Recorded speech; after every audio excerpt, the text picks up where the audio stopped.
Bien, bonsoir à tous. Donc, il y a une formation qui est organisée ce soir sur la question des municipales, Bonsoir. du cadre légal, donc ce que vous avez le droit de faire, ce que vous n'avez pas le droit de faire. Maître Philippe Bluteau va faire un exposé. On va couper les micros de tout le monde le temps de l'exposé et ensuite il y aura un temps d'échange et de questions-réponses, si ça vous convient à tous. Par ailleurs, je vous informe, si vous ne le voyez pas sur votre écran, que cette réunion est donc enregistrée, ce qui vous permettra de réécouter les réponses qui auront pu être apportées. Voilà. Ok. Merci à tous. Merci Elodie. Bonjour à toutes et à tous. Alors, je vous prie par avance d'excuser la toux qui manquera pas de venir interrompre mon débit. C'est parce que je suis pas au local avec Elodie, c'est pour éviter de lui passer mes microbes. J'espère que ça ne devrait pas être trop gênant. J'ai tenu jusqu'à 19h, il n'y a pas de raison que je tienne pas un peu plus. Donc, comme l'a dit Elodie, bon, moi, j'ai identifié un certain nombre de choses dans ma pratique professionnelle au soutien des candidats qui sont des erreurs, parfois, même malheureusement souvent commises, qui sont ensuite utilisées par les adversaires dans le cadre du troisième tour, celui devant le juge. Je propose, un peu en propos liminaire, enfin de le principal, de revenir sur ces 7 erreurs à ne pas faire que je rencontre souvent, étant entendu qu'on pourra revenir dessus après, et puis qu'on pourra étendre le sujet à tout ce qui a trait au droit de la campagne, parce que c'est effectivement très riche. Alors, je vais partager un petit support, parce que c'est toujours bien d'avoir euh, le les fondements sous les yeux. Le support est déjà entre les mains d'Elodie, donc si vous voulez le récupérer, bon, moi en tout cas, je n'ai pas de difficulté. Euh, et en plus, comme a dit Elodie, ça sera enregistré. Alors, je partage. Voilà. Je vois Elodie, est-ce que tu peux me confirmer que ça fonctionne? Pas bien à l'écran, c'est tout bon. Ok. Super. Impec. Super, super. Alors, euh, les dates, vous les connaissez, 15 et 22 mars 2026. Ça a impliqué un lancement de la période de surveillance de la campagne électorale et de son financement au 1er septembre. Donc, depuis le 1er septembre 2025, chacun est surveillé, non seulement les candidats qui vont commencer, certains ont commencé avant, mais qui lancent leur campagne, mais aussi les élus sortants, notamment dans la communication de leur collectivité locale, qui, lorsque vous êtes en situation d'opposition, sont évidemment à observer euh, dans l'hypothèse où ils viendraient à commettre des illégalités. Alors, euh, première erreur, je commence par là parce qu'elle est extrêmement fréquente. On va se projeter à la fin de la campagne, euh, juste avant le premier tour ou juste avant le deuxième tour. L'une vraiment des erreurs à pas faire, c'est de garder sous le coude une boule puante, un bad buzz comme on dirait maintenant, pour le lancer dans la campagne le mercredi, jeudi, vendredi. En se disant comme ça, je prends l'adversaire par surprise, et je vais en tirer le maximum de profit. Cette tactique-là, qui est très séduisante, elle est dangereuse parce que si vous gagnez, eh bien ensuite, celui qui a perdu est susceptible d'obtenir l'annulation du scrutin au motif que vous avez justement lancé une attaque nouvelle à un moment où il ne pouvait pas répondre.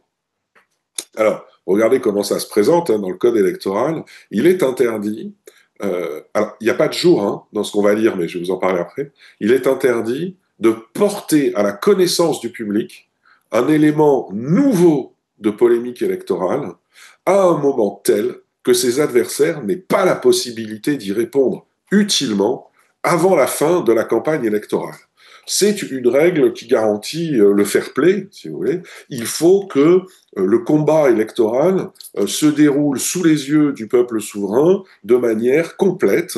Et ça vaut pour ce que vous pourriez, vous, introduire dans le débat, ça vaut tout autant si on vous fait subir une attaque de dernière minute. et que vous perdez l'élection de peu de voix. Ce qui est important à retenir, là, c'est ce que j'ai souligné. C'est que ce qui est interdit, c'est d'introduire un élément nouveau. Ça ne veut pas dire nécessairement une fake news. Ça ne veut pas dire forcément une diffamation ou un fait mensonger. Ça peut très bien être quelque chose de vrai et d'établi.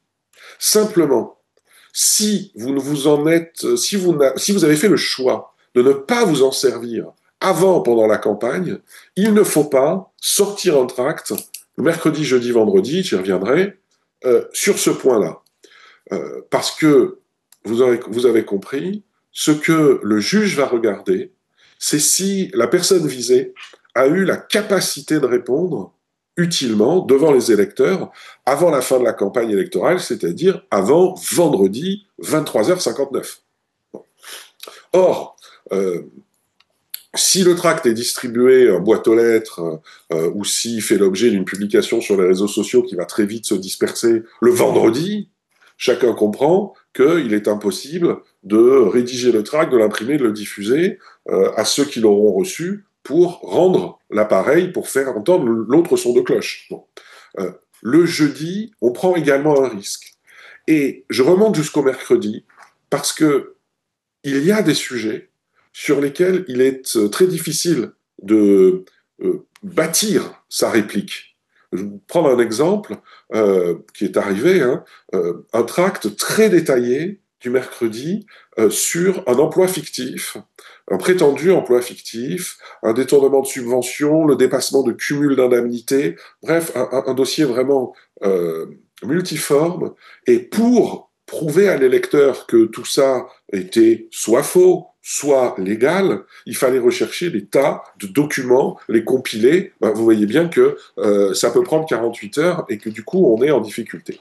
Donc, par sécurité, si on a une boule puante, on la lâche le lundi ou le mardi. Parce que pour le coup, le lundi ou le mardi, le juge électoral, quand on lui a posé la question, a toujours répondu que la personne visée avait le temps de répondre.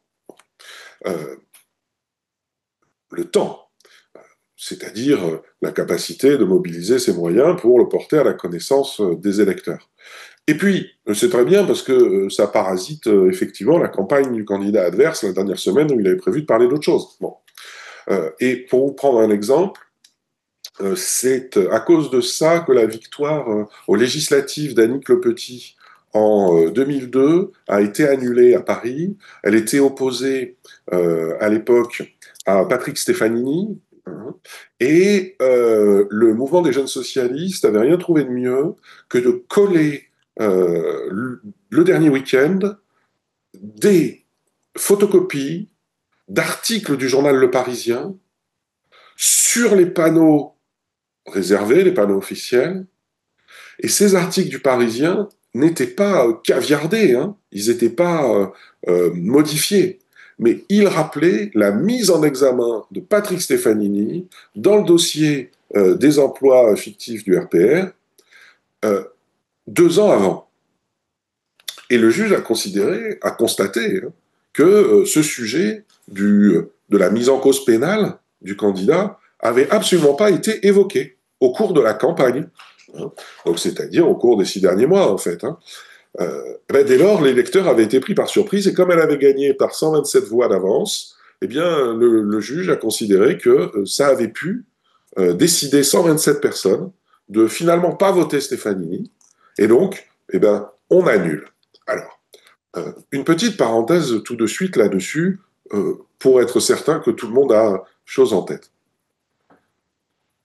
Dans le cadre de vos municipales, qui est susceptible d'annuler? Le tribunal administratif. Un recours contre l'élection, ça se dépose au plus tard le vendredi qui suit le tour de scrutin où l'élection est acquise à 18h, avant 18h. Donc il y a moins de 5 jours. Et je dis bien après le jour où l'élection est acquise. C'est-à-dire que s'il y a 2 tours, ça ne sert à rien d'attaquer le premier.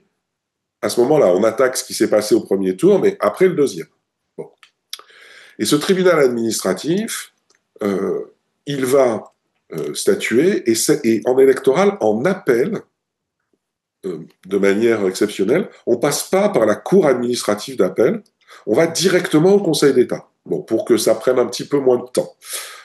Toujours est-il que ce parcours-là, il prend quand même, ayez ça en tête, parfois plus d'un an. Et ce que l'on constate à chaque fois, par exemple pour une salve comme ça d'élection municipale générale, c'est que le Conseil d'État rend ses dernières décisions à Noël de l'année civile d'après. Donc on est plutôt sur 21 mois en tout de procédure. Sachant que, en électoral, l'appel est suspensif. C'est-à-dire que si vous perdez de peu de voix, vous attaquez la victoire de l'adversaire, vous obtenez du tribunal administratif qui constate un certain nombre d'illégalités, qui annule le scrutin, votre opposant fait appel, ça part au Conseil d'État et ça peut durer jusqu'au Noël suivant. Du coup, le temps de faire l'élection partielle qui suit, on sera 2 ans après mars 2026. Hein. Donc, ayez en tête que parfois, quand on obtient des annulations d'élections, la partie d'en face ne fait pas appel pour revenir tout de suite aux urnes. Hein.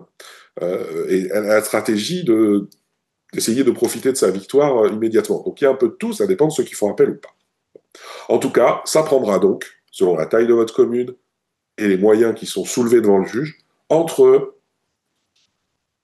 5 et 21 mois. Alors, je continue avec mes petites erreurs. Concernant les élus sortants, il y a un monstre dans cette matière qui est celui-là, la campagne de promotion publicitaire des réalisations ou de la gestion de la commune ou de l'intercommunalité. Bon. Le code ne dit absolument pas, ne donne pas de définition de ce qu'est la campagne de promotion publicitaire des réalisations de la collectivité, mais le juge électoral, depuis 30 ans, à la faveur de milliers maintenant de décisions, a pu nous dire ce qui était légal et ce qui n'était pas.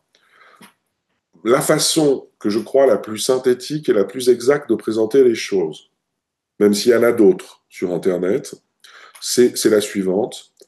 C'est que pour être sûr que on reste dans le champ de la légalité, donc que vous soyez à l'intérieur des villes comme élu sortant ou que vous soyez opposant, il faut que les élus sortants s'astreignent à suivre 2 précautions qui se cumulent sur la forme de la communication publique, respect de la pratique traditionnelle. Bon, ça signifie que, par exemple, si dans le bulletin municipal, il y avait jusqu'en septembre un édito avec une photo signée par le maire, eh bien, ça peut tout à fait perdurer jusqu'au mois de mars. Le juge l'a déjà dit des centaines de fois. De la même façon, s'il y a un discours de vœux au mois de janvier, le discours, en soi, il peut très bien avoir lieu. On verra après qu'il ne peut pas dire n'importe quoi. Mais sur le principe, ça peut être conservé. Et ça vaut pour tous les supports. S'il y a une invitation pour une inauguration, on regarde comment étaient composés les cartons d'invitation, il faut que ce soit les mêmes. S'il y a des comptes de la ville sur les réseaux sociaux, eh bien, les élus sortants peuvent continuer à s'en servir. Par contre, ils n'en ouvrent pas un nouveau. Par contre, le bulletin, il passe pas de 24 pages à 48. Vous voyez ? Donc, respect de la pratique traditionnelle en tout point. Et deuxième critère, qui est encore plus important pour le juge, il faut que les outils publics soient mis au service de l'information publique, d'une information neutre et utile. Ils auront le droit, les élus sortants, de continuer à faire savoir ce qui est décidé. Ce qui leur est interdit, c'est de faire valoir leur action. Alors c'est très subtil, parce que ça passe, même si on ne le sait pas forcément avant d'étudier la matière, ça passe par le ton employé, par la façon dont la plume ou la langue de l'élu sont tenues. Est-ce que dans le discours, dans l'article, on va trouver des adjectifs, des adverbes pour se faire mousser, ou est-ce qu'au contraire, on va être dans une information très utile pour l'usager, très sèche, très froide et administrative? Ce que je dis aux élus sortants, c'est que dans la période dans laquelle on est entré, et jusqu'en mars, ils doivent parler comme un préfet. Parce qu'ils ont leur casquette d'élus sortants, ils ont le droit d'assurer le service public de l'information municipale jusqu'en mars. Par contre, ils le font avec toute la neutralité qu'impose le service public. S'ils veulent cogner sur l'opposition, s'ils veulent se tresser des lauriers, ils le feront sur leurs moyens privés de communication, leurs meetings, leurs tracts, leurs comptes sur les réseaux sociaux. Et donc, il faut qu'ils jonglent entre les deux casquettes pendant 6 mois, mais il n'est donc pas interdit de les voir continuer à signer des articles, à se rendre à des manifestations publiques, voire à tenir des réunions publiques de concertation dès lors que, eh bien, c'est dans le cadre du projet, qu'il s'agit pour les élus sortants d'écouter ce que dit la population et pas l'occasion pour eux de rappeler tout ce qu'ils ont fait d'excellent depuis 5 ans. Parce que là, ils feraient changer la manifestation de nature. Ils seraient en train de lancer une campagne de promotion publicitaire. Bon. Voilà à grands traits. Je ne peux pas faire en moins de 5 minutes ce sujet, parce que vous voyez que, comme il a été défini par le juge, c'est un petit peu mal commode. Bon. Mais voilà, en gros, si vous êtes plutôt dans l'opposition, ne vous émeuvez que lorsque vous voyez que les deux critères-là sont méconnus. Parce que il en faut quand même beaucoup plus qu'on ne pense pour que le juge identifie dans une initiative publique une campagne de promotion publicitaire. Alors, troisième erreur, depuis le 1er septembre, on ne paye personne pour promouvoir sa candidature. On ne paye pas les médias pour promouvoir sa page sur les réseaux, son site internet. Alors au départ, il y a 30 ans, c'était la même interdiction qui concernait l'achat d'un quart de page dans la PQR. C'était interdit. Bon, ben, en fait, maintenant, ça concerne aussi les outils numériques.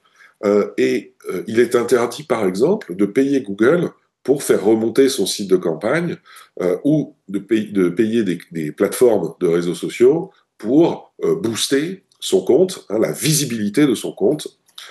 Alors, dans les faits, ça concernera surtout X, Twitter, si vous y êtes encore, parce que le groupe Meta a annoncé qu'il arrêtait les publicités politiques, donc Facebook et Insta refuseraient de toute façon de prendre votre argent pour promouvoir votre candidature, parce qu'ils refusent de se plier aux nouvelles exigences de traçabilité qu'impose la législation européenne.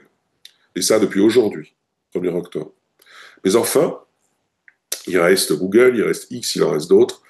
Vous ne payez pas pour que votre message soit relayé plus facilement. Et c'est pas une coquetterie, c'est pas une vue de l'esprit. La méconnaissance de cette interdiction-là a déjà entraîné l'annulation d'une élection. Alors évidemment,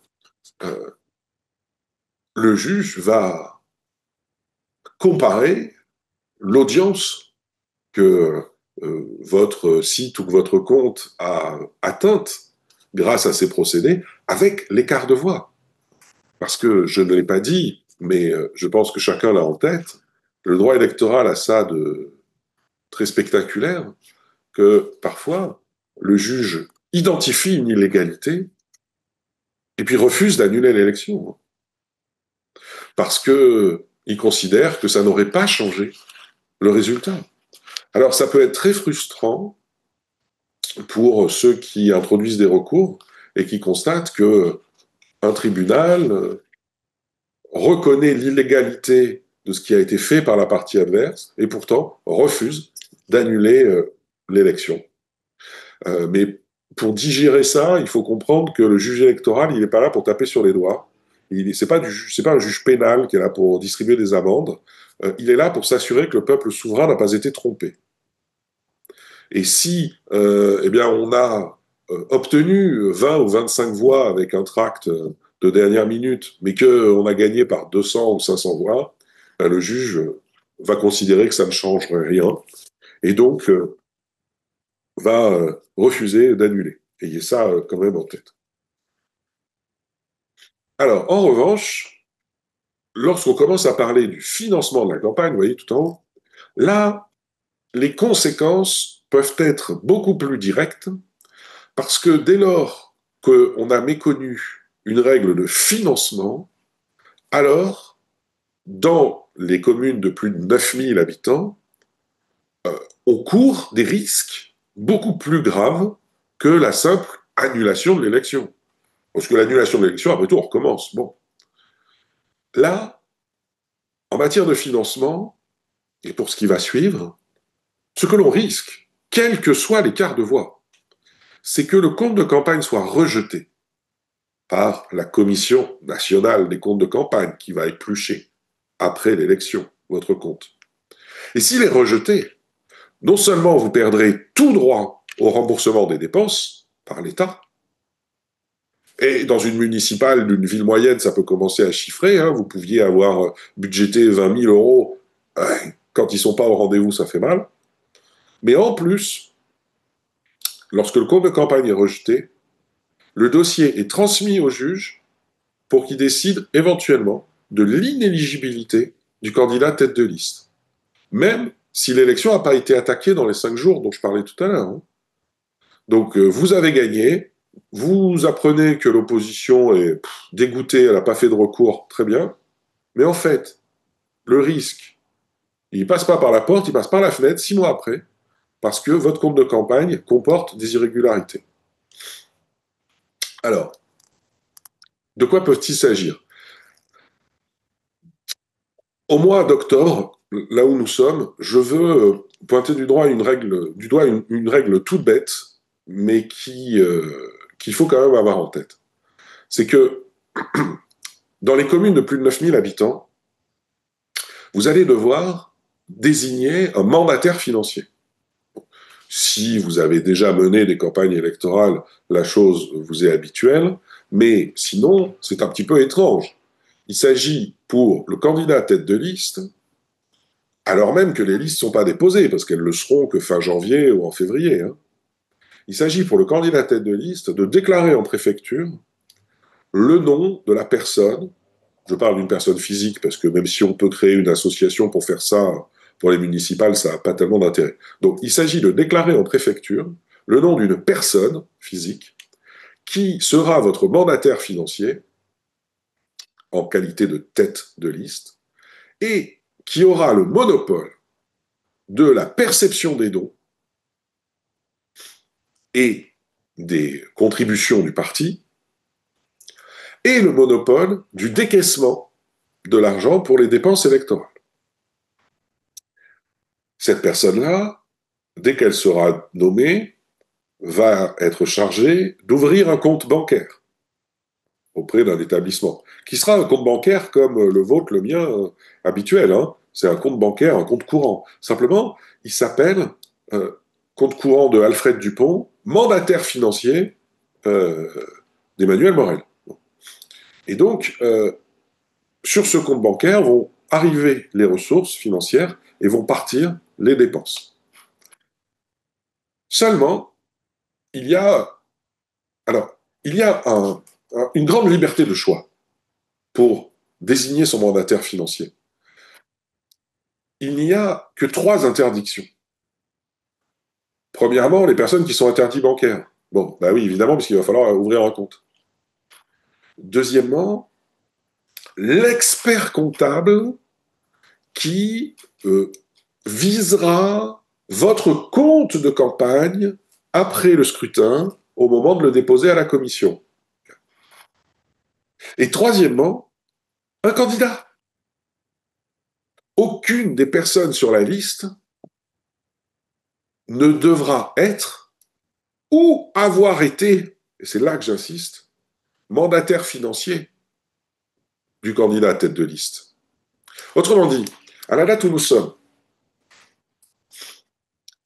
il vous faut trouver un mandataire financier qui soit une personne de confiance politiquement, probe, parce qu'il va s'agir de manier de l'argent, compétente, parce qu'il va s'agir d'être organisée, et qui pourtant vous ne prendrez pas sur votre liste, parce que vous n'avez pas le droit de le faire. c'est quand même la quadrature du cercle. Mais en revanche, il vous faut identifier cette personne qui veut donner un coup de main, qui est à la fois de confiance, probe et compétente, et qui ne veut pas être sur la liste. Parce que vous avez compris qu'une personne qui serait mandataire financier pendant une semaine, avant de passer le flambeau à quelqu'un d'autre, ne pourra pas être sur la liste qui sera déposée en février en préfecture.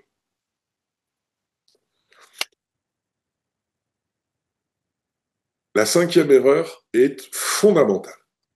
Ça, j'en trouve des traces à chaque fois, quel que soit le type d'élection concernée. Aucune association, loi 1901, ne doit contribuer à la campagne électorale ni en vous faisant un virement, ni en vous mettant à disposition gratuitement son local, pardon, ses moyens, le temps de travail de ses salariés, sa photocopieuse, ni même en vous accordant une ristourne. Quand je parle des associations loi 1901, je veux immédiatement élargir parce que cette interdiction, elle concerne toutes les personnes morales, y compris les entreprises. Le restaurateur sympathisant qui est sur la place centrale de la ville, qui vous dit, bah écoute, moi, je privatise la salle, enfin plutôt, je consacre ma salle entièrement à ta première réunion publique d'annonce de candidature, et ça sera ma façon de t'aider, il est hors de question que ce soit gratuit. Parce que ce sympathisant restaurateur, certes, c'est une personne physique, on discute entre quatre yeux, mais en fait, son local, il appartient à sa SARL, même son EURL. Elle appartient à son entreprise. Il appartient à son entreprise, ce local. Donc, si l'entreprise vous accueille gratuitement, vous êtes en train de bénéficier d'un avantage en nature interdit par l'article L52.8 du Code électoral. Alors,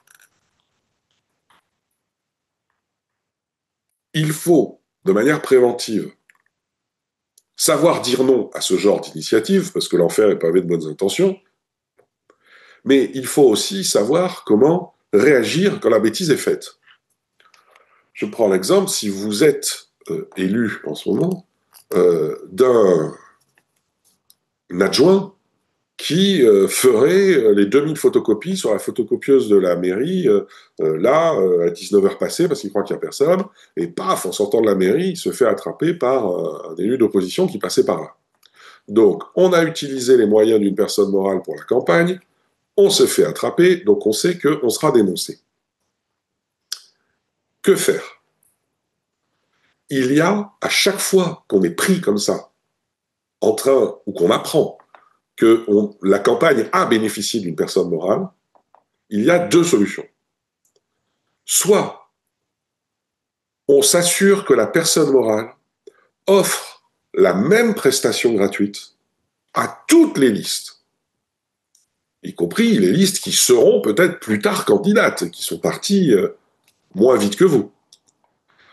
Alors ça peut marcher pour le restaurateur, qui peut mettre un panneau devant, sur sa vitrine, mais ça ne marchera pas pour la photocopieuse de la ville, parce que vous n'avez pas transformé votre ville en imprimerie. Donc, selon les cas, ça peut être très pratique d'ouvrir à tout le monde le service gratuit. Parfois, c'est inconcevable. Donc, il reste une deuxième solution pour réparer l'erreur, c'est payer. Payer au prix du marché.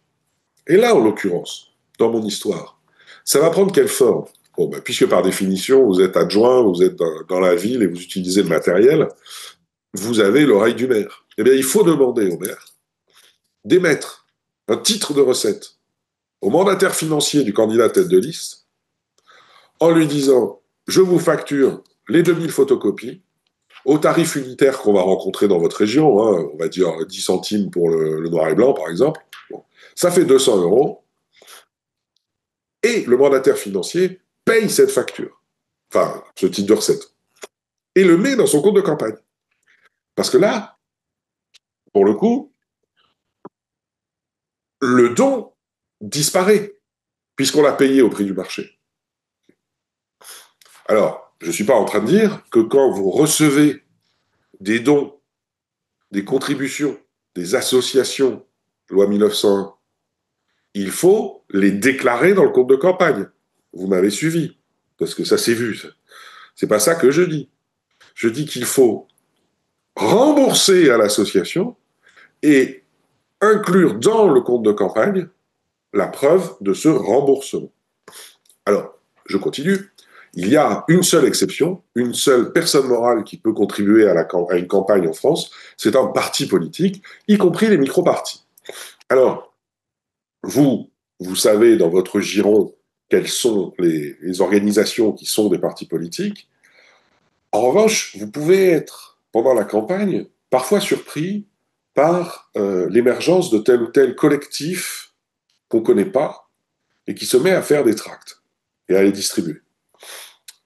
La question se pose de savoir si on est en présence d'une personne morale qui a le droit de distribuer ces tracts contre vous parce qu'elle est un parti politique, ou bien si au contraire, c'est une association de la 1901 qui n'a absolument pas le droit de faire ça. Alors, pour le savoir, il y a un moyen très simple que vous avez peut-être déjà pratiqué. Vous allez sur le site internet de la Commission nationale des comptes de campagne et des financements politiques, donc cnccfp.fr,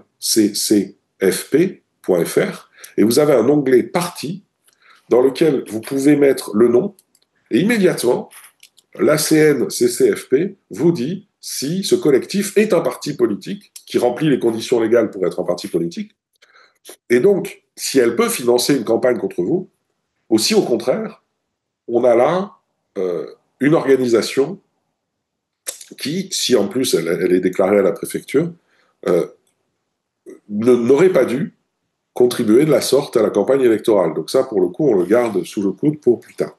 Donc, cette liste des partis qui est tenue à jour est bien pratique. Et ça, c'est ce que je vous signalais à l'instant. L'essentiel, lorsque vous prenez connaissance d'une erreur de la sorte, c'est de régler le problème avant le dépôt du compte de campagne.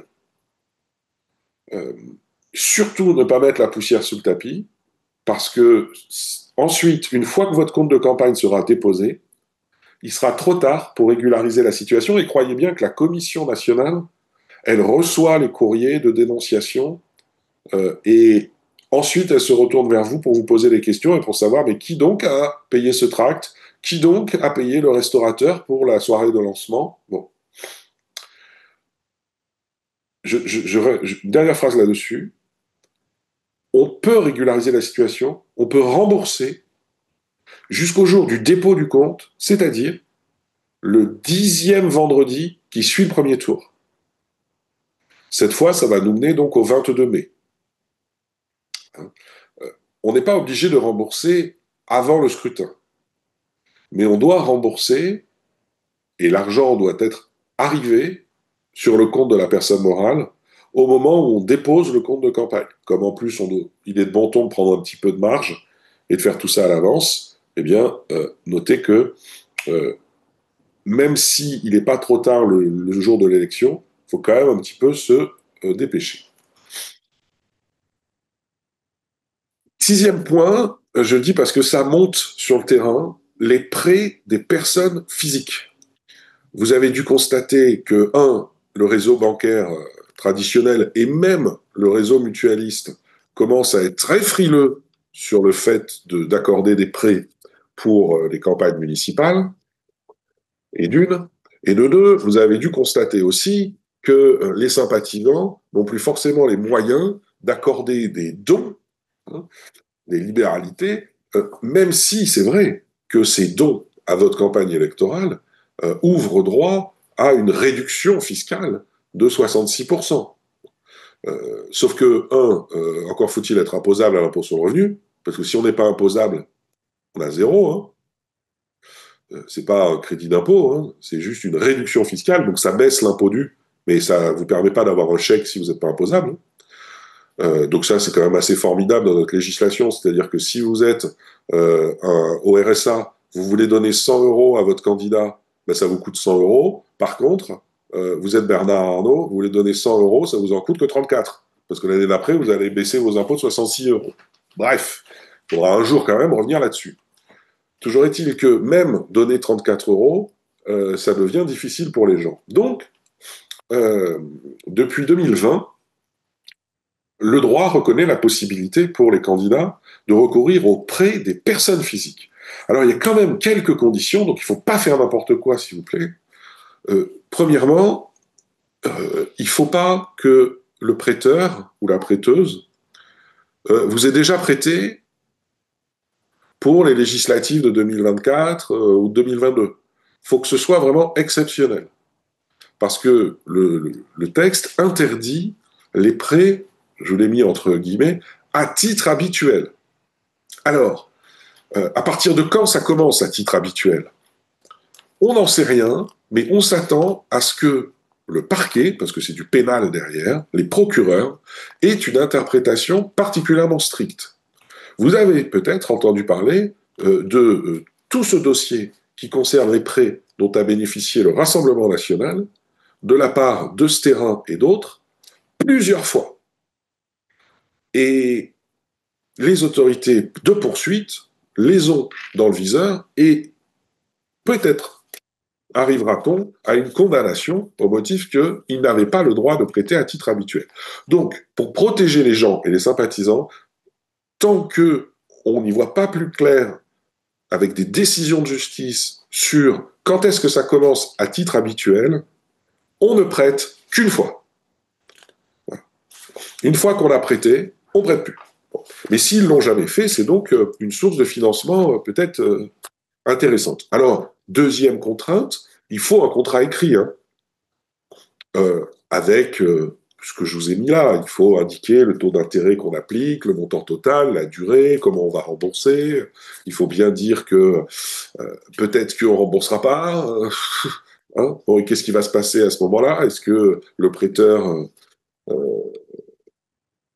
qu'est-ce que le prêteur peut actionner comme action en justice pour retrouver son argent? Il faut prévoir tout ça dans le contrat. Troisième contrainte, le montant que vous allez pouvoir obtenir via les prêts doit rester inférieur au plafond de remboursement des dépenses de campagne. Pas au plafond des dépenses, hein, mais au plafond de remboursement des dépenses qui, vous l'avez peut-être en tête, est fixé à 47,5% du plafond de dépenses. Alors merci Fillon, hein, depuis 2008, jusqu'à 2008 c'était 50% du plafond de dépenses, c'était simple. Maintenant c'est 47,5% parce qu'il a fallu raboter un peu ce que ça coûtait à l'État. Donc si votre plafond de dépenses dans votre commune c'est 40 000 euros, enfin non, je vais me simplifier la tâche, si c'est 100 000, eh bien vous aurez un remboursement maximum de l'État de 47 500 et vous pourrez emprunter à des personnes physiques jusqu'à un total de 47 500. Et dernier critère, le prêt, il s'échelonne jusqu'à quand? Ça dépend du taux. Si vous restez, et ça sera, je pense, le cas, si vous restez entre un taux zéro et le taux d'intérêt légal, qui, entre nous, en ce moment, est à 6,67%. Si votre prêteur vous consent un prêt, soit à taux zéro, ce qui arrive quand même fréquemment, hein, soit avec un petit taux qui reste inférieur à 6,67, alors, vous avez compris, comme on n'est pas loin du don, il faut que vous remboursiez dans les 18 mois. Il faut non seulement que ce soit écrit, mais croyez bien que la Commission nationale des comptes de campagne ne vous lâchera pas et qu'une fois qu'elle aura approuvé votre compte, elle continuera de vous demander de prouver que vous êtes bien en train de finir de rembourser. Si la personne vous prête à plus de 6,67%, vous pouvez prévoir jusqu'à 5 ans. Enfin bon, ça va commencer à être un peu lourd et moins intéressant comme source de financement.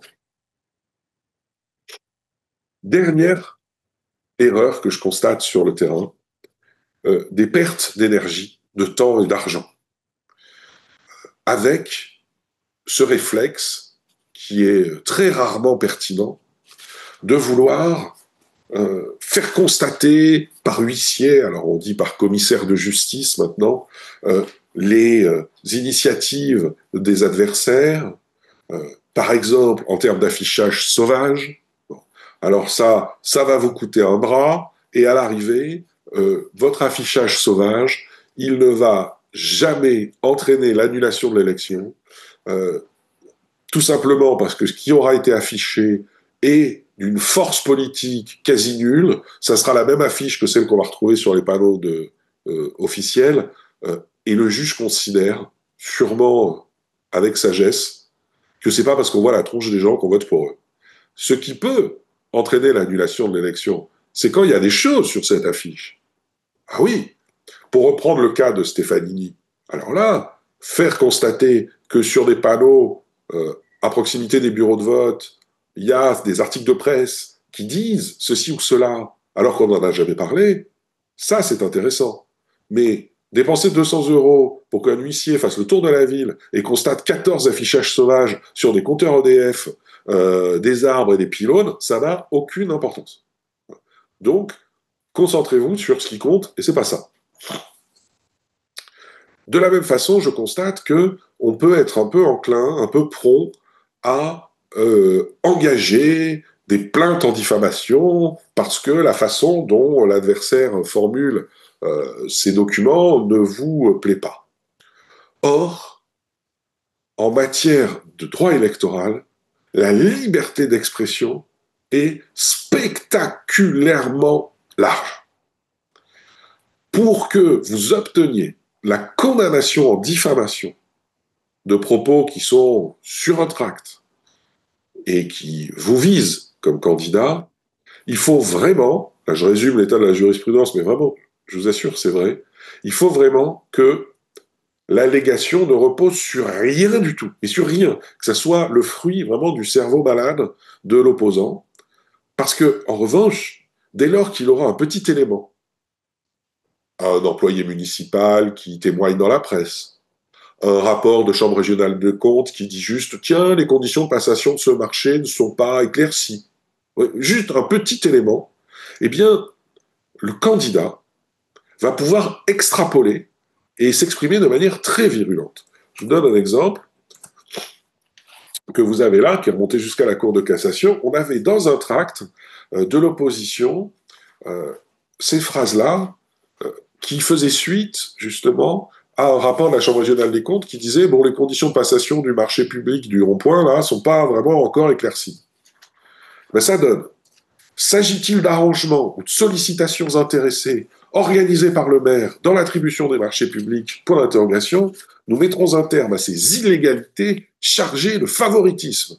Alors, vous savez que le favoritisme, c'est le nom qu'on donne à ce délit de trucage des marchés publics. Nous mettrons un terme à ces illégalités chargées de favoritisme. Il est en train de dire, le maire sortant a commis un délit. Eh bien, alors même que l'enquête n'avait pas démarré, que, a fortiori, le maire n'était pas condamné, ce tract a été considéré comme tolérable, comme devant être toléré, parce qu'on est en campagne électorale, qu'un maire, ça doit accepter d'être secoué, qu'un élu d'opposition, ça doit secouer, et qu'une campagne électorale, c'est fait pour secouer. Donc, ne voyez pas de diffamation dans tout propos désobligeant, parce que, là encore, en allant déposer plainte au commissariat, alors que ça ne sert à rien, et que ça sert à rien parce que ça n'interrompt même pas le délai de prescription de 3 mois, ou bien en engageant des frais, parce que vous allez demander à un huissier de délivrer une citation à comparaître à votre adversaire pour diffamation, ben vous allez là aussi perdre du temps, de l'énergie et de l'argent. En revanche, en revanche, sous le radar, constituer un dossier contre les adversaires tout au long de la campagne. Ça, oui. Garder sous le coude des contacts de gens qui vous disent, tu sais, un tel est quand même est passé hier soir, il a fait tous les appartements de la tour et il a dit que vous alliez avec un tel, que sur votre liste, il y a un tel qui avait été condamné, etc. Parce que ça, quand il va s'agir de récolter les témoignages, il faudra retrouver très facilement qui nous a dit ça, où, quand, et on n'aura pas beaucoup de temps. Comme je vous l'ai dit tout à l'heure, la boucle se boucle, pour contester, on aura moins de 5 jours. Et donc, on ne peut pas se réveiller le lundi matin en se disant « Bon, alors, on va regarder dans le rétroviseur pour voir si on ne trouve pas quelque chose pour alimenter le recours. » Il sera trop tard. En revanche, qu'un membre de l'équipe soit, entre autres tâches, chargé d'assurer la veille des adversaires et de constituer des débuts de preuve, en tout cas de prendre les contacts nécessaires pour les révéler ensuite, ça peut être très utile. Je vous rappelle aussi que dans le délai de 5 jours, il faut qu'on soulève tous les griefs. C'est-à-dire, par exemple, une altercation devant le bureau de vote 12. Bon, si on ne l'a pas mentionné dans le recours, dans le délai de 5 jours, on ne sera même pas recevable à le faire après. Le juge ne nous entendra pas, refusera d'examiner cette critique, ce grief. Donc, il faut soulever tous les griefs dès le premier recours, même si c'est vrai qu'on aura quelques semaines pour verser les preuves, verser les documents, les attestations des témoins. Par contre, on ne pourra plus sortir de notre carquois une flèche qu'on n'a pas montrée dans le délai de 5 jours. Vous voyez, c'est très contraignant. Donc ça, c'est utile, de phosphorer et de constituer des archives pendant la campagne contre l'adversaire, au cas où, malheureusement, on perde de quelques voix. Alors, je vous confirme, je n'ai pas parlé de tout, parce qu'il y a peut-être des tas d'aspects de la campagne que vous avez, vous, en tête, qui vous posent question, et on peut très bien échanger dessus, volontiers.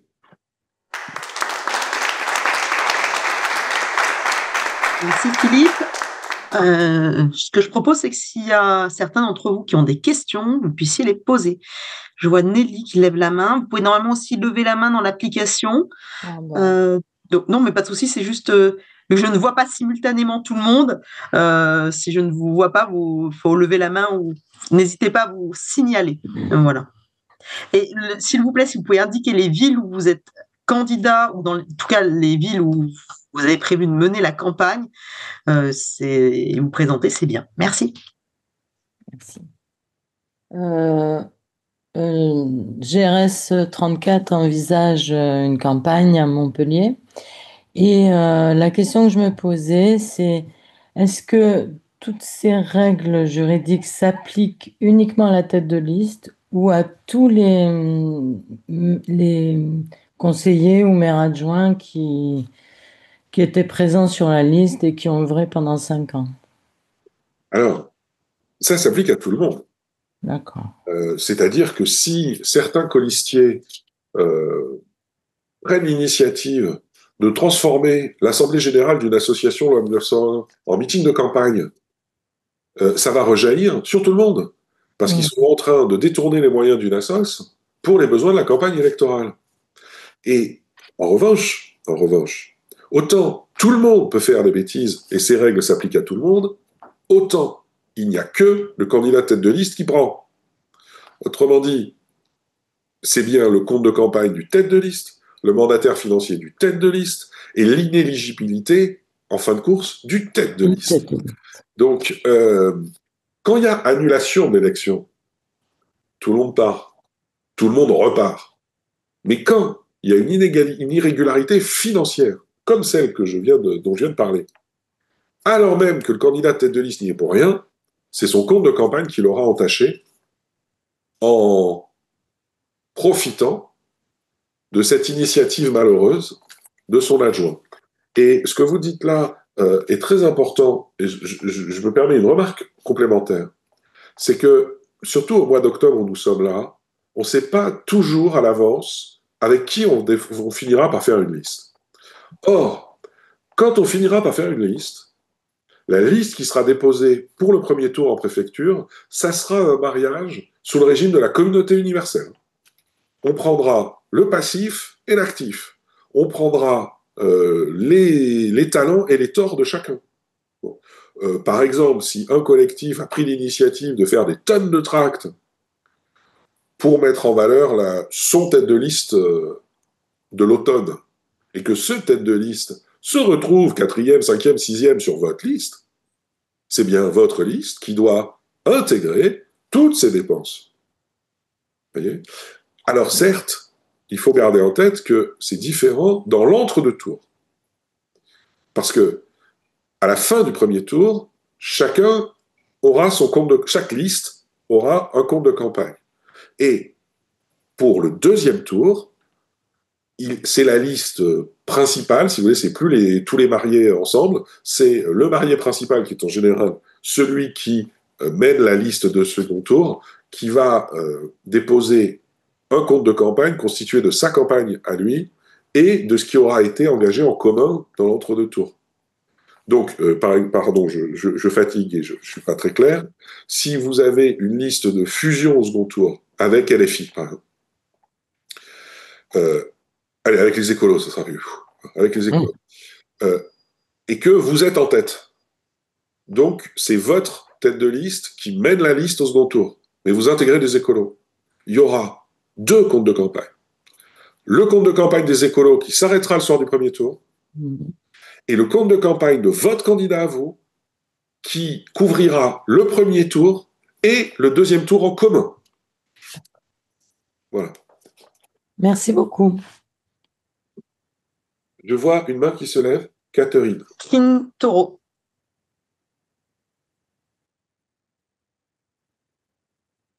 Catherine, on ne t'entend pas. Ton micro n'est pas ouvert.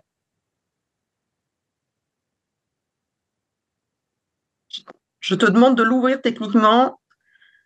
Tu vas avoir normalement quelque chose qui va s'afficher sur ton écran. En bas à gauche, un petit micro sur lequel il faut cliquer.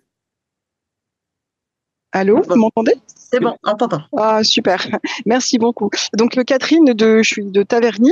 Ma question, elle repose en fait sur le principe de la mise à disposition de salles pour un candidat qui, en l'occurrence, est bien déclaré.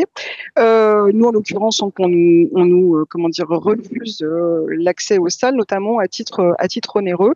Et je voulais savoir si c'était possible et si oui, sur quelle base. Alors, dans votre commune, il y a une délibération qui prévoit un tarif pour accéder aux salles municipales, c'est ça? Alors, dans notre commune, on nous a opposé une délibération de 2015 qui, en l'occurrence, n'a pas été respectée d'ailleurs en 2020. On a retrouvé un courrier et qui, ne mentionne que l'octroi à titre gracieux d'une salle pour chaque tour, en fait. Alors, il y a plein de choses à prendre en compte. Je vais commencer par là. Une commune n'est jamais obligée de mettre à disposition gratuite ces salles pour la campagne électorale. Si elle décide de n'accorder la gratuité à personne, elle est parfaitement dans son droit. En revanche, une commune n'a pas le droit de refuser de mettre à disposition une salle municipale si on paye le prix qui est prévu dans la délibération, même si c'est pour faire campagne, même si c'est pour faire une réunion publique qui s'inscrit dans votre campagne électorale. Pour le dire autrement, le maire ne peut pas motiver son refus par le fait que vous allez tenir une réunion électorale.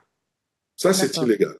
Donc, ce qu'il vous faut identifier, c'est, d'où ma question au début, c'est si on a une délibération qui prévoit, alors, la gratuité pour une salle entre les 2 tours, peut-être, bon, bah, très bien, mais qui, par ailleurs, prévoit des tarifs pour la mise à disposition de la salle Jacques Prévert ou de la salle de Edith Piaf. Parce que si c'est le cas, ça veut dire que la ville s'est mise en situation de mettre à disposition cette salle de manière payante, pour telle ou telle association. pour son assemblée générale. Eh bien, si elle s'est mise dans cette situation-là, il serait illégal de vous refuser de bénéficier d'une mise à disposition au prix public affiché. Le maire ne peut refuser la mise à disposition d'une salle que pour 3 motifs qui sont dans le Code général des collectivités territoriales, soit le risque à l'ordre public, parce que vous allez inviter Raphaël Arnaud et que du coup le RN a dit qu'ils allaient débarquer, les identitaires ont dit qu'ils allaient casser tout, enfin vous voyez, bon. Donc soit un risque pour l'ordre public, mais qui doit être établi avec des signes tangibles de futures bagarres, soit le fonctionnement des services publics, parce que il faut fermer cette salle parce qu'elle va rentrer en rénovation, que sais-je, et troisièmement, parce que quelqu'un l'a déjà réservé le même jour à la même heure. Mais s'il se fonde sur ce troisième moyen, le juge surveille, il doit vous dire « Ah bah, je suis navré, pour le mardi 17, je peux pas, elle est déjà prise, mais le mardi 17, j'ai telle autre salle, qui elle aussi est dans la délib et a un prix, ou bien cette même salle Édith Piaf que vous vouliez, elle est dispo le jeudi 19 ou le mardi 24. » Donc, un maire ne parviendra pas à bloquer l'entrée d'une salle municipale dès lors qu'elle est mise à disposition des associations ou des particuliers au sens large et qu'une délibération a prévu un tarif. Il n'arrivera pas à bloquer son usage électoral. Là, il serait dans l'illégalité. Et si jamais ça arrive, il vous faut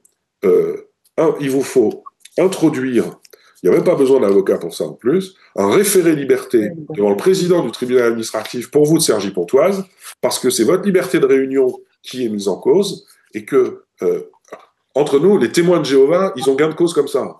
Donc, ils ont gain de cause pour la même raison, sur le même fondement. Alors, ça serait quand même terrible que des listes de candidats n'obtiennent pas, ne puissent pas se prévaloir de cette même jurisprudence, n'est-ce pas? Voilà. Ok, très bien. Merci beaucoup. Je vais chercher la délibération qui donne le prix. Ok, merci beaucoup. Ça. Merci Catherine. Odile, puis David. Oui, c'est bon, est-ce que vous m'entendez? Oui. Non, Odile, puis David. Odile, puis David, d'accord. Oui, David. Oui, bon, moi, je vais être la mandataire financier de Sophie Camard, dans le premier secteur de Marseille. Donc, les règles ont changé depuis les dernières élections. Donc, sur le financement, sur la prise en charge des dépenses de campagne, j'ai besoin d'une petite explication de texte parce que je ne sais pas. Il y a marqué les candidats tête de liste, donc c'est mon cas, hein, elle sera tête de liste du secteur, devront aussi présenter un compte de campagne pour chaque élection s'ils sont candidats aux 2 scrutins.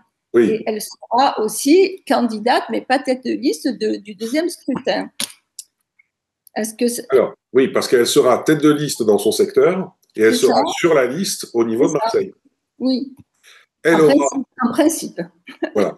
Elle aura un compte de campagne à présenter en qualité de tête de liste sur son secteur. Oui. Par contre, candidate sur tout Marseille, ça sera candidate sur une liste qui a une seule tête de liste et qui aura donc un seul compte de campagne. Oui. Et là, il va y avoir de la mutualisation des dépenses. Et oui, parce que dès lors que, depuis cet été, il y a dans la loi très clairement 2 scrutins distincts, ça signifie, même si ça ne va pas être simple au quotidien, qu'il y a 2 campagnes distinctes, et donc qu'il y a des événements qui vont devoir être proratisés. Par exemple, elle fait une réunion publique, il y a fort à parier qu'il faille y mettre pour 50% le total dans son compte de campagne à elle, et pour 50 autres % sur le compte de campagne du tête de liste sur tout Marseille. Parce que ça va dépendre, mais ça va être effectivement un jonglage très mal commode, ça va dépendre de l'objet de la réunion. Est-ce qu'on a parlé du secteur? Est-ce qu'on a parlé des constructions du secteur, des assos du secteur? Est-ce qu'on a parlé de la ville à cette occasion-là?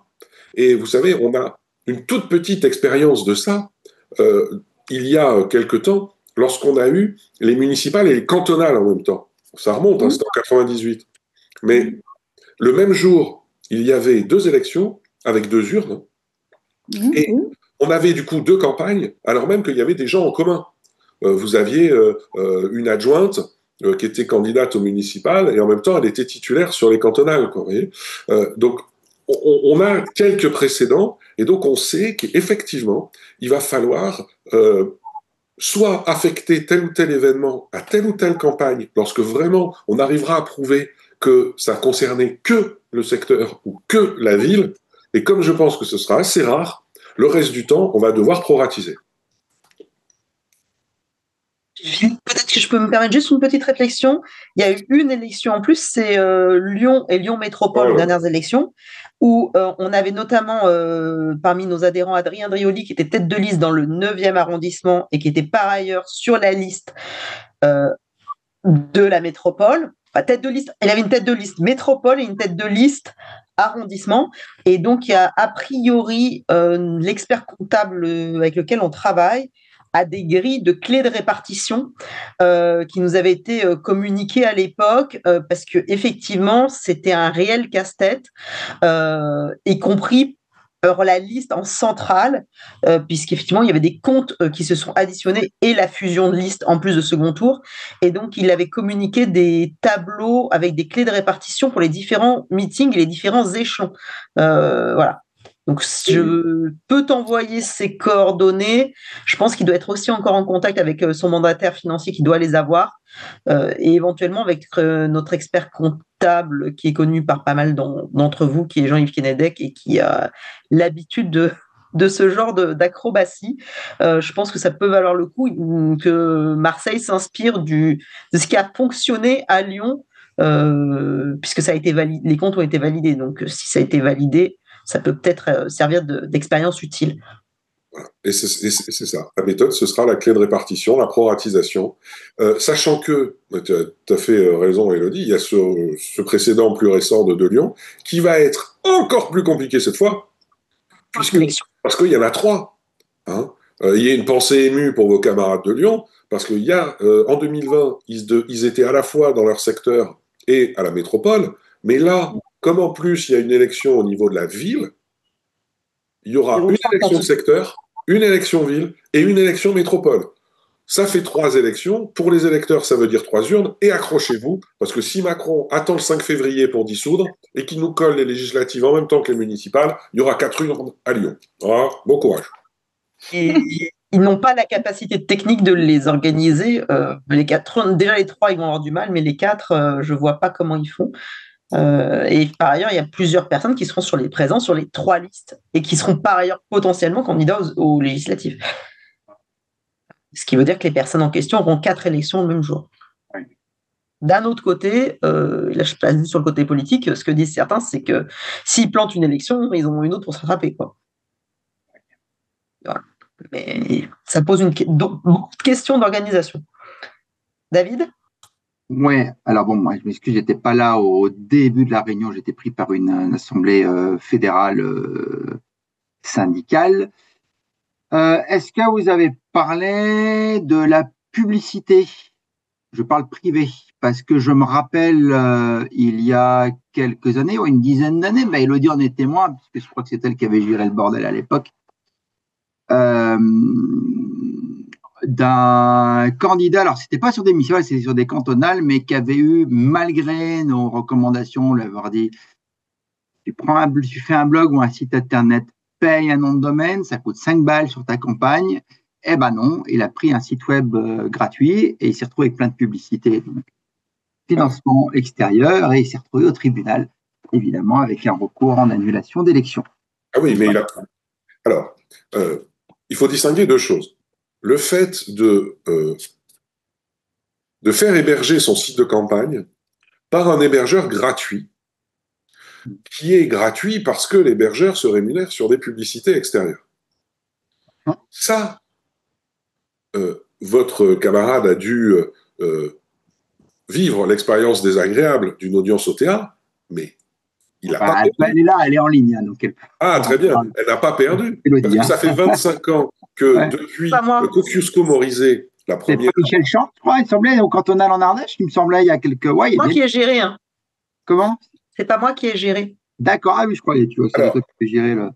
Alors, il n'a pas pu y avoir comme conséquence un rejet du compte de campagne ou une quelconque annulation. Pourquoi? Parce que le Conseil d'État s'est prononcé très tôt sur ce dispositif-là, il y a 25 ans, je vous dis, en disant, et en fait, tous les candidats pouvaient faire héberger leur site via cette société-là. À l'époque, c'était les Skyblogs qui avaient bonne presse.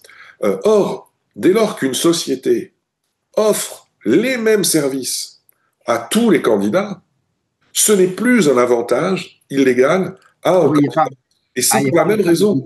Et c'est pour la même raison que les municipalités peuvent légalement offrir des mises à disposition gratuites, dès lors qu'elles se placent en situation de pouvoir garantir que tous les candidats pourront bénéficier, selon ce qu'elles ont décidé, une fois, deux fois, trois fois, de cette gratuité-là. Bon. Donc, il y a ce cas précis. En revanche, c'est ce que je repartageais là, il est interdit de payer un prestataire, qui soit Google, qui soit l'hébergeur, etc., pour bénéficier d'une mise en avant particulière de son contenu, parce que c'est une publicité commerciale. Vous savez, dans les années 80, il y avait ces 4x3 avec les portraits des candidats à la présidentielle qui inondaient nos villes. Depuis que le L52.1 a interdit la publicité commerciale pour les candidats, il n'y a plus ces grands 4x3 avec leur visage, et il n'y a pas non plus la possibilité de payer Google pour remonter sur la liste des affichages. Peut-être juste une chose, à la fois, il ne faut pas booster les contenus, et si une tierce personne finance votre contenu, en fait, c'est le même problème. C'est-à-dire que si n'importe qui va sur votre page, la partage et booste le contenu, vous avez là un souci. Et deuxièmement, vous ne pouvez pas non plus booster votre page. C'est-à-dire que ceux qui ont un compte Twitter avec un abonné, vu que ça booste automatiquement, il n'y a pas que le fait de booster un contenu individuel. Vous n'avez pas le droit non plus de booster le contenu. Et autre chose, par exemple, si vous avez je dis n'importe quoi, mais par exemple, si Emmanuel Morel va dans votre commune pour vous soutenir, il n'a pas le droit, lui, après, de booster le contenu en question. Ouais, on ne partage pas sur Twitter, quoi, voilà, ni sur Insta ou autre. Oui. C'est ça, c'est-à-dire que si le compte d'une personne dont le compte est habilité partage, ça peut poser également des difficultés. Donc, il faut faire attention à tous ceux qui ont des petites coches bleues.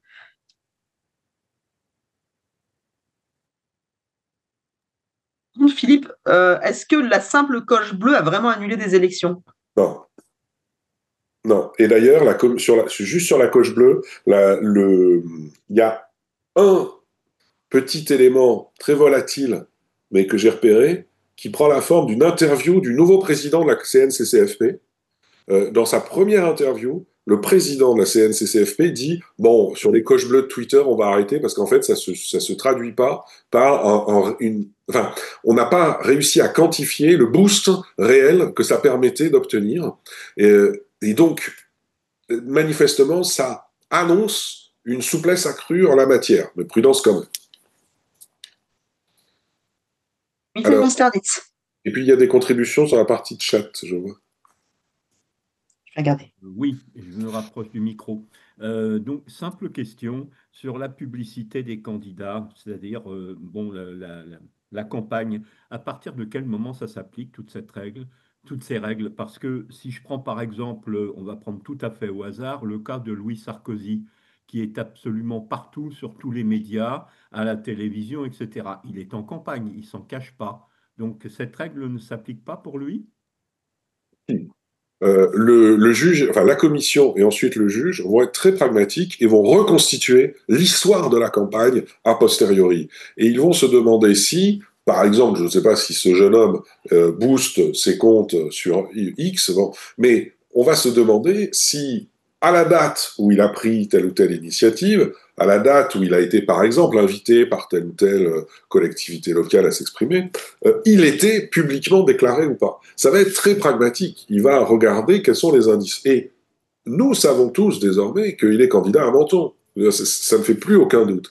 Et donc, le juge n'aura pas de scrupule à partir du réel pour dire, à cette date, le sortant avait annoncé qu'il ne se représenterait pas, il y avait eu 15 articles annonçant que vous seriez candidat, donc ne vous moquez pas de nous, vous étiez de fait candidat, donc s'appliquait à vous, dès cette date-là, les règles en question.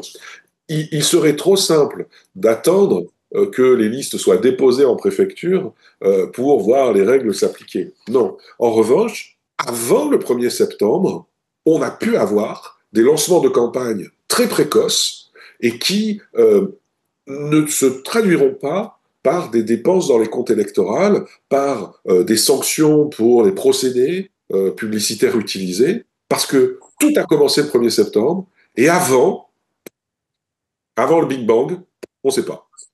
Personne ne regardera ce qui s'est passé avant. Je lis les questions qu'on a. On a Naïma Sayad de Montpellier qui souhaite savoir si une personne qui a été mandataire financière sur des élections précédentes, notamment les dernières législatives, peut figurer sur une liste municipale. Oui. La seule incompatibilité dont j'ai parlé, ça concerne le mandataire financier d'une liste, enfin du candidat à tête de liste de cette liste-là. On pourrait donc même, alors non seulement cette dame-là peut être mandataire financier au municipal, quand bien même peut être candidate au municipal, quand bien même elle a été mandataire financier aux législatives, mais on peut même imaginer qu'elle soit candidate à Taverny et mandataire financière à Herblay, parce que c'est pas la même élection. Donc, ce qui est interdit, c'est le cumul dans une même élection. D'ailleurs, elle souhaite savoir si un candidat a le droit de valoriser le bilan du maire sur les différents supports. Sur ses supports à lui, bien sûr. Sur ses supports personnels, c'est-à-dire... On peut partager, je pense, sur les réseaux et autres. Oui. Alors, sur les réseaux, il y a une règle qui, pour le coup, a fait l'objet d'une alerte de la Commission nationale des comptes de campagne et qui ne va pas simplifier la situation des élus sortants qui ont un cabinet à leur disposition. Quelle est cette règle? On l'a vu apparaître pour la première fois il y a 1 an et demi, et elle vient d'être rappelée dans la nouvelle version du guide de la Commission. C'est la suivante. Alors même que le compte sur les réseaux sociaux s'appelle Emmanuel Morel, oh non, c'est un mauvais exemple, il est député, on va dire Michael Delafosse, maire de Montpellier, et qu'on pourrait croire, compte tenu de cet intitulé, qu'il s'agit d'un compte personnel dont il pourrait donc se servir pour les besoins de sa campagne électorale, et notamment en relayant tout ce qu'il veut. Eh bien, il s'agit en fait d'un compte institutionnel si ce compte a été alimenté principalement, et c'est la nuance à mon Big Bang de l'instant, a été alimenté principalement sur fonds publics depuis le début du mandat. Parce que la Commission considère désormais que cette personne va bénéficier d'un compte qui a capitalisé des followers et donc des abonnés grâce au travail public d'un membre de son cabinet. Donc, il y a certains élus qui, notamment tous ceux qui ne gèrent pas eux-mêmes leur compte, qui vont devoir créer un compte ad hoc Michael Delafosse 2026 parce que leur compte soi-disant personnel est en fait un compte financé et alimenté par des fonds publics. Voyez. Alors, pour répondre précisément, là, un candidat sur la liste peut, sur son compte à lui, parce que personne d'autre que lui a les codes et n'a alimenté son compte, il peut bien, cet adjoint, relayer ce qu'il veut sur son compte à lui.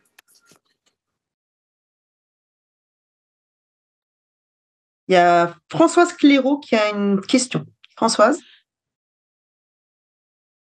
Au parleur, c'est bon? Tout le monde m'entend? Est-ce que tout le monde m'entend? On t'entend très bien. Bon. Alors, j'ai 3 petites questions. La première, j'ai entendu parler soit d'une loi ou soit d'un décret qui mettrait à un moment donné en accusation ou à défaut un élu qui harcèlerait ses adversaires à coup de procès. Alors, je voudrais savoir ce qu'il en est, qu'est-ce que vous savez là-dessus? Et nous avons, nous, un maire actuel qui n'arrête pas de travailler dans ce sens-là contre nous. Souvent, on ne répond pas. Et par exemple, on a une candidate sur la dernière élection. Plusieurs jours avant, alors je ne peux pas vous dire si c'est 3 jours ou 4 jours avant le premier tour, le candidat aux législatives a mis tout un affichage contre cette candidate qui soutenait la gauche. Voilà, du style, elle a quitté, et c'était vrai, hein, elle a quitté les Verts, ça fait plusieurs fois qu'elle paye pas ses cotisations, etc.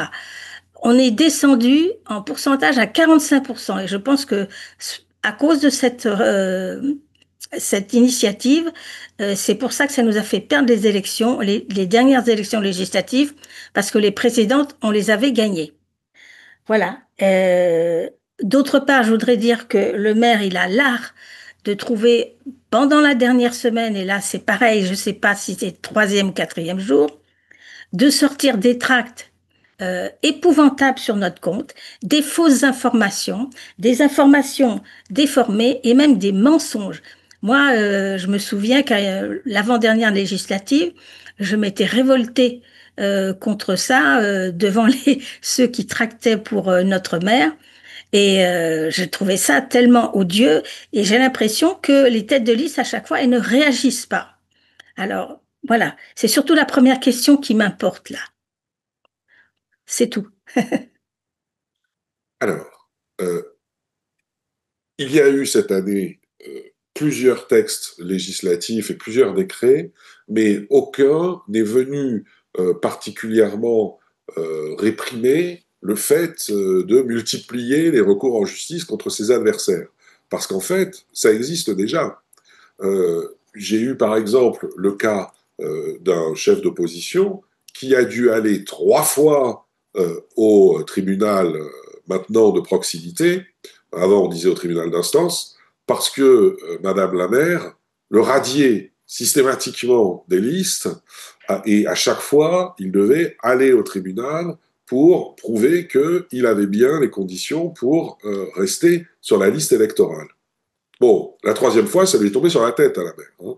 Bon, les procédures abusives, ça existe. D'ores et déjà, les juges, surtout les juges comme ça de proximité, qui commencent à connaître leurs clients et qui savent quand un maire utilise les procès pour en fait essayer de faire taire des opposants, eh bien, la première fois, ils disent rien, la 2e fois, ils froncent le sourcil, et la 3e fois, ça tombe, condamnation à des dommages et intérêts pour procédure abusive, et si vous subissez ça, il ne faut pas hésiter à demander non seulement que l'action dirigée contre vous soit rejetée, mais qu'en plus, le tribunal condamne le soi-disant plaignant à vous verser des dommages et intérêts, parce que maintenant, ça suffit d'instrumentaliser le service public de la justice. C'est quelque chose qui existe déjà. Alors, concernant les affichages, l'expérience malheureuse que vous racontez, justement, alors je ne sais pas si dans ce cas-là, il y a eu effectivement ou pas un recours contre l'élection, alors même que 3 jours avant, nous dites-vous, il y avait eu des affichages qui mettaient en cause tel ou tel candidat. Est-ce qu'il y a eu un recours contre le résultat de l'élection ?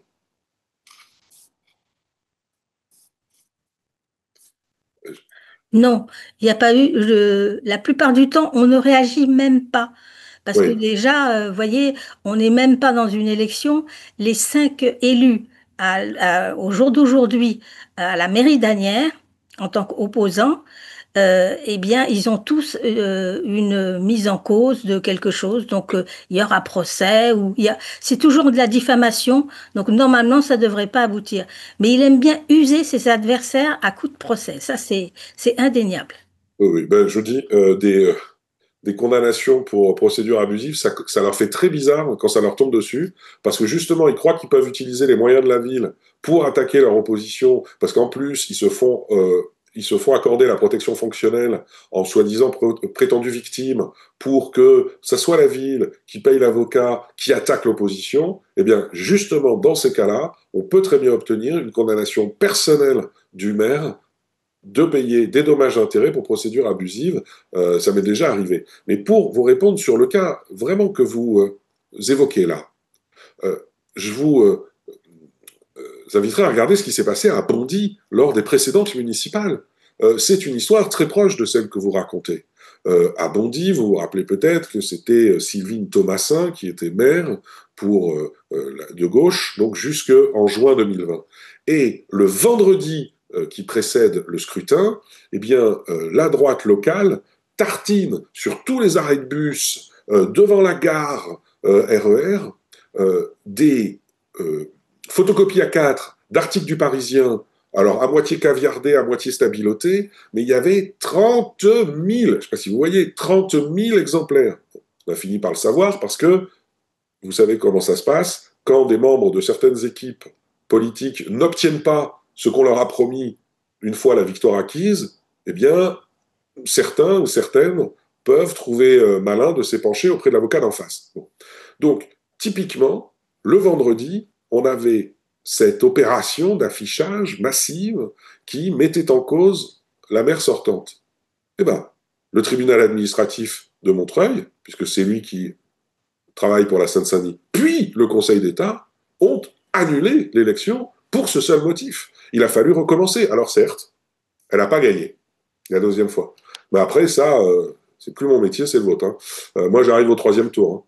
Hein. Mais il y a eu cette sanction pour Bondy, qui commence quand même à être une ville d'une taille substantielle, pour le seul motif tiré de cette initiative d'affichage tout à fait malveillant. Et encore une fois, il n'y avait pas besoin de mentir. Hein. Il suffit que ce soit un élément nouveau qu'on introduise dans la campagne à un moment où l'adversaire visé ne peut pas répondre pour que le juge considère que le peuple souverain a été trompé et qu'il faut lui permettre à ce peuple souverain de s'exprimer cette fois de manière rationnelle et calme en réorganisant l'élection. Donc, le surprendre l'électeur, ça suffit pour faire annuler l'élection, dès lors que là, en l'occurrence, Sylvine Thomassin n'a pas eu le temps de répondre à ce qui lui était reproché. Il y a des délais pour ça? Alors, oui, pour les législatives, c'est 10 jours, hein, et pour les municipales, c'est 5. Enfin, c'est même moins que ça, puisque c'est le vendredi 18h au plus tard. J'en profite, chers amis, chers camarades, parce que je suis de passage dans le bureau d'Élodie, pour saluer Philippe Bluteau et le remercier infiniment d'être là. C'est un des meilleurs avocats aujourd'hui en droit des collectivités locales, peut-être le meilleur d'ailleurs. Donc, c'est vraiment précieux pour nous et je le remercie infiniment. Voilà. Pour ceux que ça intéresse, les vice-présidents de l'Assemblée ont été élus et on continue le vote du bureau demain. Salut à tous et à très bientôt pour ceux que je vais voir ce week-end. Merci. Et merci Philippe encore. Je t'en prie, désolé de ne pas être à vos côtés, mais les virus se propagent en ce moment. C'est ça. Je vais prémunir. Juste une demande. Est-ce que on pourrait avoir le texte que vous avez fait figurer à l'écran et puis aussi toutes vos explications en détail? Oui, c'est prévu c'est prévu que vous receviez à la fois un lien vers la vidéo et par ailleurs le lien vers le document qui a été présenté. Merci, j'ai fini. Est-il d'autres questions? Jean-Louis. Oui. Je reviens, puisqu'il y avait cette erreur à ne pas commettre. C'est juste possible de préciser de quelle commune tu es? Bourg-les-Valences, 20 000 habitants. Merci. Ouais. Avec une maire LR, je précise. À Bourg-les-Valences, il y a plusieurs cérémonies de vœux chaque année. Et en 2020, Madame le maire a tenu des discours très neutres. Alors que dans son dos, il y avait un immense écran où on a vu défiler tout ce qu'elle a fait. Excusez-moi, j'ai un chien qui veut parler aussi. Où elle a fait défiler tout ce qu'elle a fait au cours de son mandat. Même ce qui n'était pas terminé, c'était déjà présenté en tant que... c'était plutôt des plans ou des choses comme ça, mais finalement, en parole, c'était clean, mais en image, tout était dit, quoi. Et je pense qu'elle n'aurait pas dû. Et puis ça, c'est une des particularités de Madame le maire depuis longtemps. Fonctionne comme ça. On inaugure des choses qui sont faites à moitié. D'ailleurs, au niveau inauguration, il me semblait qu'on ne devait pas avoir de ce genre de choses pendant les 6 mois, là. Mais je ne suis pas certain. De la même façon, on n'a pas. Alors ça, c'est Madame le maire de Romans, par contre, qui a reçu Laurent Wauquiez entre les deux tours pour inaugurer quelque chose. Donc ça, c'est pas non plus, à mon avis, très valable, très légal. Et puis, pour les Valences, on a aussi une maire qui n'a cessé de harceler l'opposition, de, de lui couper tout, enfin, un droit d'expression réduit à quelques mots sur le magazine local, pas de droit d'expression sur le site, le site de la mairie. Voilà. Ce qui fait qu'elle a d'ailleurs été condamnée pour ça par le tribunal administratif, mais il n'y a pas longtemps, et du coup, on ne peut pas revenir en arrière, c'est trop tard. Euh, Arrête, excusez-moi. Bon, je vais vous laisser répondre sur la façon de présenter ce qui est possible et pas dans le cadre d'une cérémonie ou de cérémonie de vœux, et puis le reste, c'est le harcèlement, vous avez déjà répondu. Voilà. On peut, nous, opposition, aussi réagir et parler au cours de la campagne de des malversations que la Chambre régionale des comptes a relevées dont le- le rapport a été rendu en octobre 2024. Voilà. Et a difficilement été porté à connaissance des électeurs par la mairie. Alors,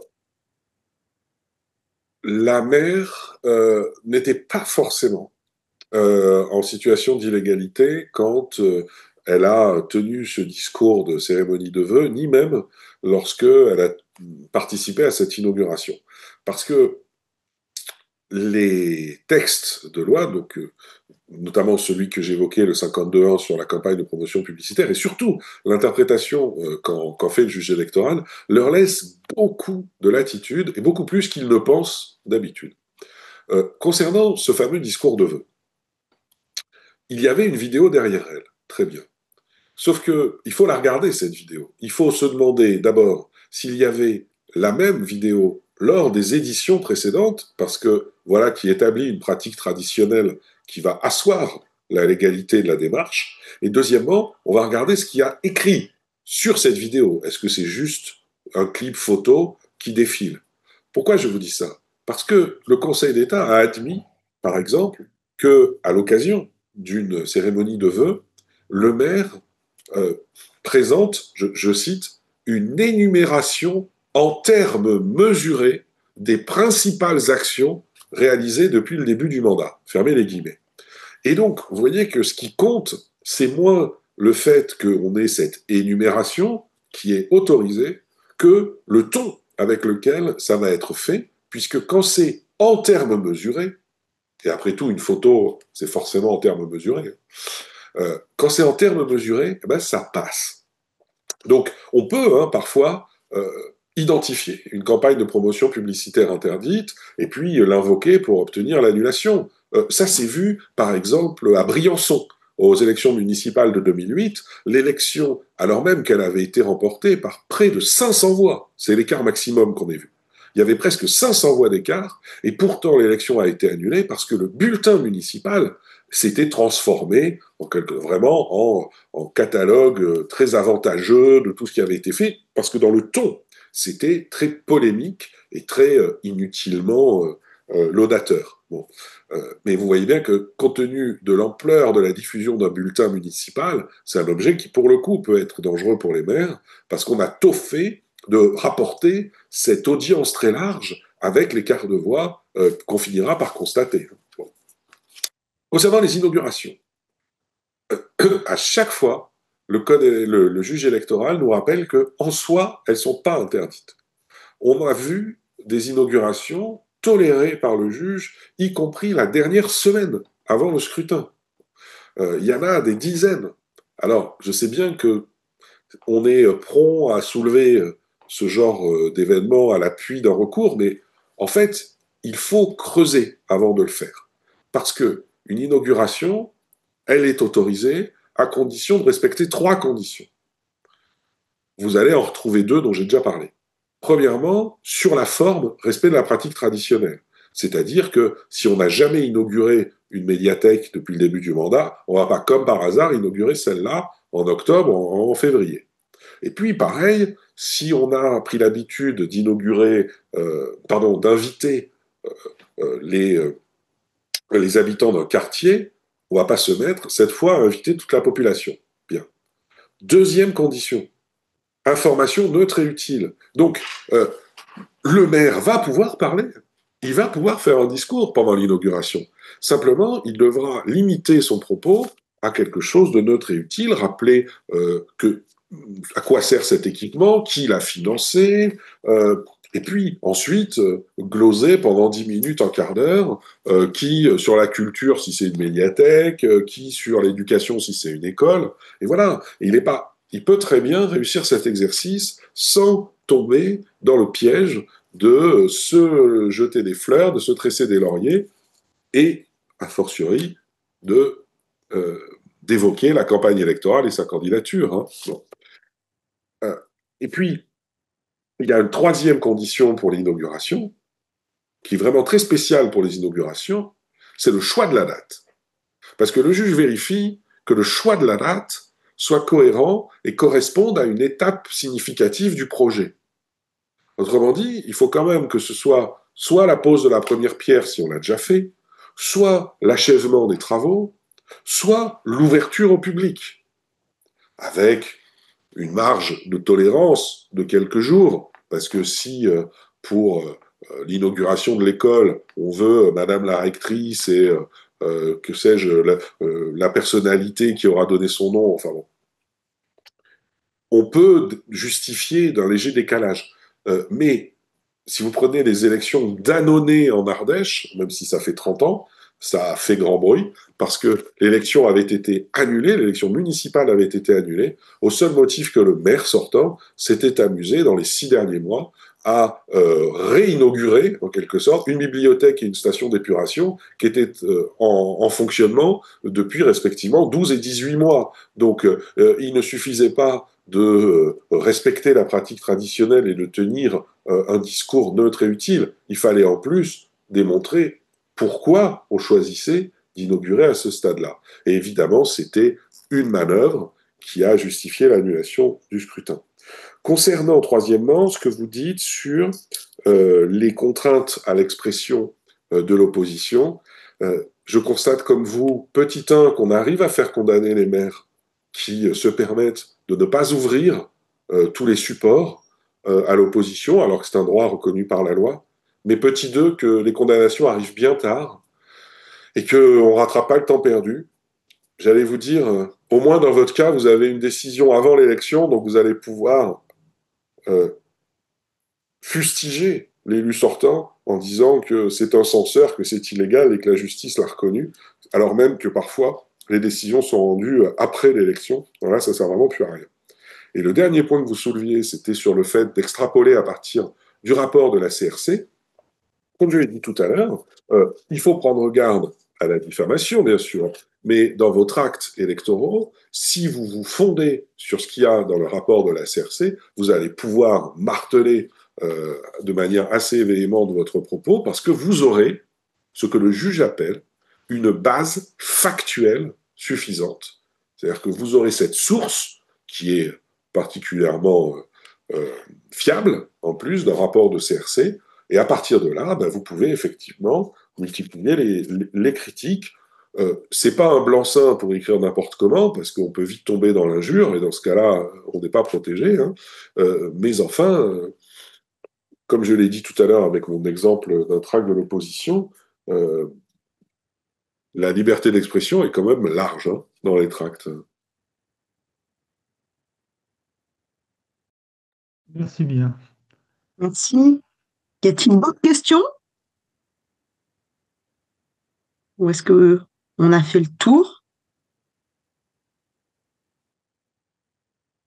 Juste une chose, si vous avez des doutes des fois, il vaut mieux poser la question et on peut toujours solliciter un avis ou autre plutôt que de faire une erreur. Donc il vaut parfois mieux poser une question, quitte à croire qu'elle est bête, plutôt que de faire une erreur qui parfois est compliquée à rattraper. Ça, c'est une première chose.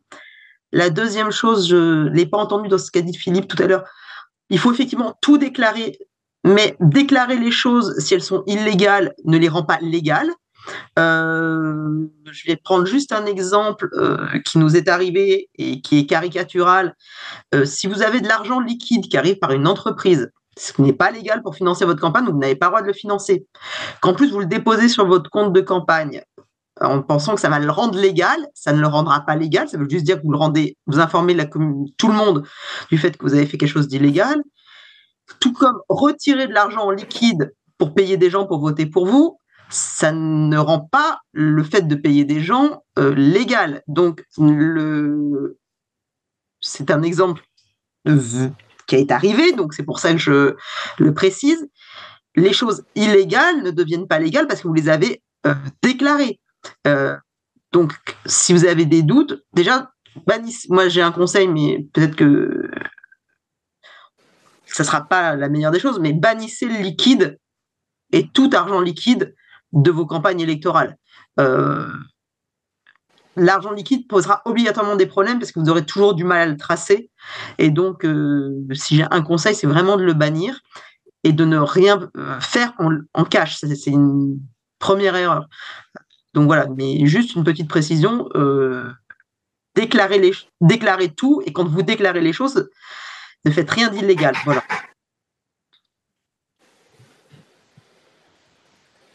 C'était une petite précision. Est-ce qu'il y a d'autres questions? Et dans le prolongement, je me permets une remarque, dans le prolongement de ce qu'a dit Élodie, parce que il est arrivé quelques déboires, par exemple, aux sénateurs en 2014, qui ont cru bien faire en déclarant dans leur compte de campagne des dépenses qu'ils avaient eux-mêmes, candidats, décaissées, sans passer par leur mandataire financier. Je vous ai dit tout à l'heure que le mandataire financier avait le monopole, en principe, du paiement des dépenses. Hein. Et certains candidats au sénatorial, quand ils se sont retrouvés à payer un dîner avec des grands électeurs à l'autre bout du département, ont été confrontés à un aubergiste qui n'acceptait pas de se faire payer 4 jours plus tard et qui voulait être payé tout de suite. Bon, alors, ils ont payé. Petit 1, ils n'avaient pas emporté la carte bleue du mandataire, donc ils ont utilisé la leur. Et petit 2, ils ont inscrit dans leur compte de campagne que la dépense. Bon. C'est arrivé dans le Gers avec Montesquieu, dans le Cantal avec Jarlier, c'est arrivé à Courtois à Châlons, c'est arrivé dans les Ardennes avec Marc Laménie. Donc des gens qui étaient chenus et qui étaient expérimentés, mais qui finalement ont cru que c'était pas grave parce que c'était déclaré. Alors même qu'ils ont été une foule à faire la même chose sans déclarer la dépense. Parce que comme au sénatorial, il n'y a pas de meeting, il n'y a pas de réunion publique, il n'y a pas de presse, le fait qu'ils aient payé le dîner, personne ne l'avait vu. Bon. Donc, ça me permet non seulement d'appuyer ce que dit Élodie, mais de vous rappeler que à partir du moment où le mandataire financier est déclaré, personne ne paye une dépense électorale. Hein. Certes, il est prévu par le code que le mandataire financier puisse rembourser à des candidats ce qu'ils auraient payé directement. Mais ça ne concerne que ce qui aurait été payé directement avant sa déclaration en préfecture. Lorsque on tarde à déclarer son mandataire, alors c'est vrai. À partir du moment où il est déclaré, le mandataire peut rembourser au candidat qui a avancé les frais. Mais à partir du moment où il est déclaré en préfecture, personne ne paye à la place du mandataire, sans quoi vous vous retrouvez avec ces carrières brisées. Alors, on ne va pas forcément pleurer sur Montesquieu, Courtois, mais sur des inéligibilités, parce que c'est allé jusque-là, des inéligibilités au motif que des dépenses avaient été prises en charge directement par le candidat à la place du mandataire. J'aurais pu en faire une 8e erreur. Je remercie Élodie de m'avoir permis de l'ajouter à la toute fin. il y a une solution quand même à proposer, c'est-à-dire que quand vous avez déclaré votre mandataire, il y a un temps parfois avant d'avoir vos moyens de paiement. Mais alors là, je parle plus pour les camarades de la GRS que pour les personnes qui sont de la Circo. On a l'habitude au niveau du parti de faire des paiements et d'être soit en apport du parti, soit en prêt, donc, où on refacture. Mais les partis, comme ça a été dit tout à l'heure, peuvent participer et donc il ne faut pas hésiter à le faire. Par contre, pas vos associations locales, pas les sections des différents partis, parce qu'elles ne sont pas obligatoirement dans les comptes consolidés. Donc l'association, je dis n'importe quoi, mais des amis de Jean Jaurès, c'est une association à la 1901, donc c'est pas un parti politique. Il faut faire attention aussi sur ces associations-là. C'est pas gagné d'avance, quoi.